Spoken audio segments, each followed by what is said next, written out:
The live TV, सच सबसे आगे। दोस्तों, हम लगातार आपको ऐसी खबरें दिखा रहे हैं जिससे आपको ये समझ जरूर आ रहा होगा कि ईवीएम ने ही महाराष्ट्र में बीजेपी को जिताया है।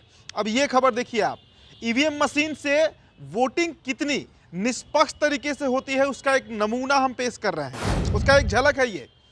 मुंबई के दहिसर विधानसभा सीट के एमएनएस पार्टी के कैंडिडेट राजेश येरुनकर के घर में ही 4 वोट हैं, उनका, उनकी पत्नी, उनकी बेटी और उनकी माँ का।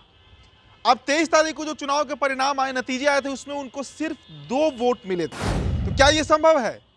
एमएनएस उम्मीदवार राजेश अब ये कह रहे हैं कि जिस हिस्से से मैं उम्मीदवार हूं वहां सिर्फ 2 वोट मुझे मिला है, जबकि मेरे परिवार में 4 वोट है। ये संभव ही नहीं है, ये पॉसिबल ही नहीं है कि मेरी माँ, मेरी पत्नी और मेरी बेटी जो है वो भी मुझको वोट नहीं की हो, चारों ने वोट किया है। तो कम से कम 4 वोट तो आना चाहिए था, लेकिन मात्र 2 वोट उनको बताया गया है। और सबसे बड़ी बात कि वहां पर भी ईवीएम का बैटरी 99% चार्ज था। ये वीडियो आप पहले देखिए। अतिशय दुर्दैवी बाब आहे, लोकशाहीला कलंक आहे आणि आम्हाला दुर्दैवी वाटतं जिथे जिथे आम्हाला जिथे जिथे आम्ही राहतो त्या ठिकाणी 2-2 तास मध्ये मला वाटतं हे एक्सप्लेन जर केलं तर बरोबर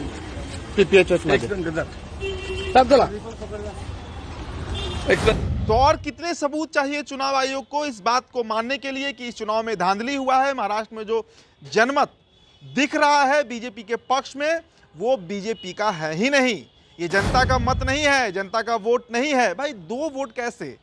4 लोग तो फैमिली मेंबर्स हैं उनके और 2 वोट उनको मिल रहा है। तो ये सवाल क्यों नहीं उठाया जाए कि ईवीएम में टैंपरिंग है, ईवीएम झोलमाल कर रहा है, ईवीएम में गड़बड़ी है, या ये जानबूझकर हो रहा है, या ईवीएम की खराबी है? मामला तो जानबूझकर ही है, क्योंकि ऐसा आपको होता नहीं है। और कई जगह से ऐसी रिपोर्ट आई है। अभी सुबह ही हमने आपको खबर बताया था जिसमें एक गांव है जिसकी आबादी 1600 है और वहां पर कांग्रेस पार्टी को 0 वोट आया है, जबकि 2024 के लोकसभा चुनाव में 70 से 75% वोट उस गांव के लोग ने, जहां की आबादी 1600 है, वो कांग्रेस को दिया था। 4 महीने में इतना बड़ा खेल कैसे हो गया? और 0 वोट आना तो संभव ही नहीं है, वो निर्दलीय ही क्यों ना हो।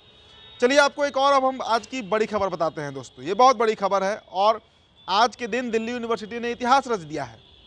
दिल्ली यूनिवर्सिटी में अखिल भारतीय विद्यार्थी परिषद को हराकर एनएसयूआई ने अध्यक्ष पद पर जीतकर इतिहास रच दिया है दोस्तों। वरुण चौधरी का नेतृत्व एबीवीपी की खोखली राजनीति को ध्वस्त करने में सफल हुआ है।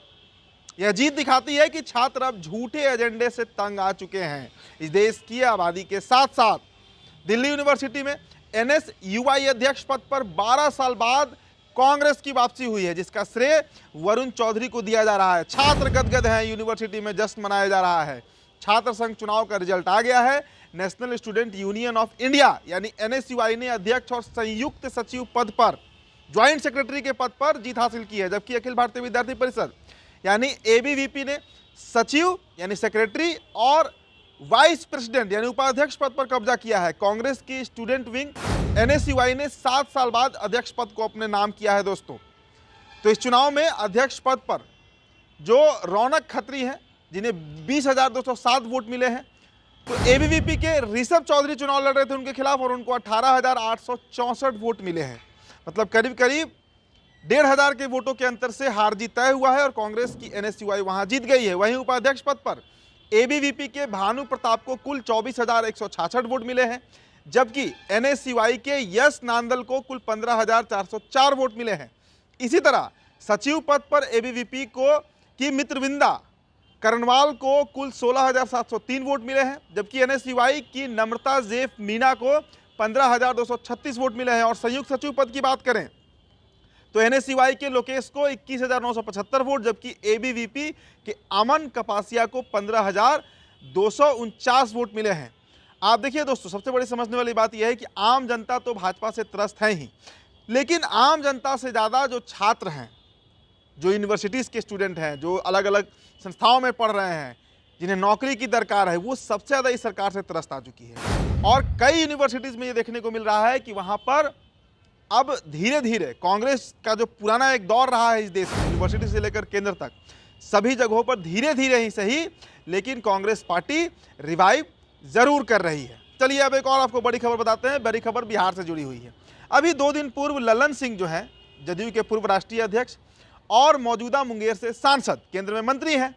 परसों मुजफ्फरपुर में एक उन्होंने बड़ा बयान दे दिया, भाषण दे रहे थे। और 23 तारीख को जिस दिन ये पटना में वक्फ बोर्ड को लेकर मुसलमानों का आंदोलन चल रहा था और उधर मुजफ्फरपुर में ललन सिंह ने कह दिया, ललन सिंह ने कहा कि जदयू को मुसलमान वोट नहीं देते हैं और ये बात बखूबी इस राज्य के मुख्यमंत्री नीतीश कुमार जानते हैं। हालांकि नीतीश बाबू बड़े निष्पक्ष तरीके से मुसलमानों के लिए काम करते हैं, लेकिन मुसलमान कभी नीतीश के नहीं हुए। तो ललन सिंह जी, ये रिपोर्ट आप देखिए, आपको हम कुछ आंकड़े पेश करने जा रहे हैं। बिहार में अभी उपचुनाव हुआ, बेलागंज सीट पर भी उपचुनाव था, वहां से जदयू की प्रत्याशी मनोरमा देवी जीती हैं। विश्वनाथ कुमार सिंह राजद के प्रत्याशी सुरेंद्र यादव के बेटे जो है वो हार गए। लेकिन उस बेलागंज में मुसलमानों ने आपका कितना साथ दिया है आपकी पार्टी का, ये डेटा आप देखिए। देखिए कुछ गांव के उदाहरण है, पंचायत के, फिर गांव के, जैसे चाकन पंचायत का चाकन गांव देख लीजिए। यहाँ पर कुल मुस्लिम वोट 2429 हैं, 1242 वोट पड़ा है। इसमें जनसुराज को 327, जदयू को 633 और राजद को मात्र 164 और AIMIM को मात्र 29 वोट पड़ा है। ऐसे दर्जनों गांव के उदाहरण लेकर हम आए हैं ललन सिंह जी। आप देखिए तस्वीरें, आप देखिए। आपको एक और उदाहरण हम दे देते हैं। जैसे आप उदाहरण के तौर पर इधर देखिए, बड़ा गांव जो चाकन के बाद है, 4844 वोट है, 2383 वोट वहां कास्ट हुआ, मतलब पड़ा है। जनसुराज को 625 वोट, जदयू को 460 वोट, राजद को 281 वोट और मीम को 860 वोट। तो आप समझ रहे हैं। अगला तस्वीर आप देख लीजिए।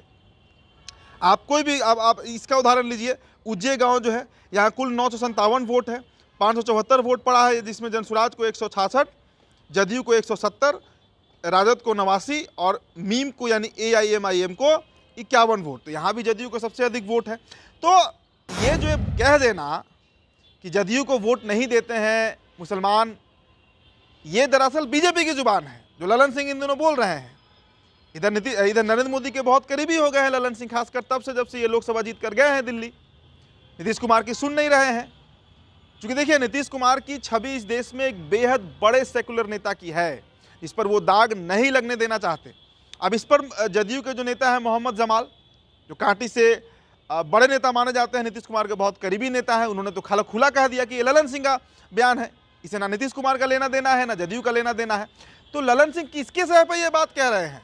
2005 के बाद से बिहार के पसमानदा मुसलमान, जिनकी आबादी मुसलमानों की कुल आबादी का 75% है, वो खुलकर जदयू का साथ देते हैं। कई बड़े नेता जदयू में हैं, गुलाम गौस से लेकर मुनाजिन हसन तक रहे हैं, जो 2009 में बेगूसराय से जीते थे। तो एक लंबी फहरिस्त है मुसलमान लीडर्स की, जो नीतीश कुमार के बहुत दिलरुआ है, बहुत करीबी हैं, उनके बेहद अजीज माने जाते हैं। और ललन सिंह कह रहे हैं कि मुसलमान वोट ही नहीं देते हैं, और ये इसलिए कह रहे हैं क्योंकि जो शीतकालीन सत्र लोकसभा का शुरू हुआ है उसमें वक्फ बोर्ड को, मतलब जो अधिनियम है, वक्फ बोर्ड संशोधन अधिनियम, उसे पारित करा लिया जाए। बीजेपी को खुला समर्थन देना है, लेकिन नीतीश कुमार को तय करना है कि नीतीश कुमार किसके साथ जाते हैं। देखिए उस दिन आंदोलन में तो नीतीश कुमार नहीं पहुंचे थे, लेकिन अभी भी यहाँ के मुसलमानों को एक उम्मीद है कि नीतीश कुमार उनकी जरूर सुनेंगे। अभी नीतीश कुमार के ऊपर वो क्या करते हैं। तो फिलहाल दोस्तों इस रिपोर्ट में इतना ही। मेरा नाम उदित तारण है। द लाइव टीवी पर ये वीडियो आप देख रहे थे। बहुत बहुत शुक्रिया। द लाइव टीवी, सच सबसे आगे।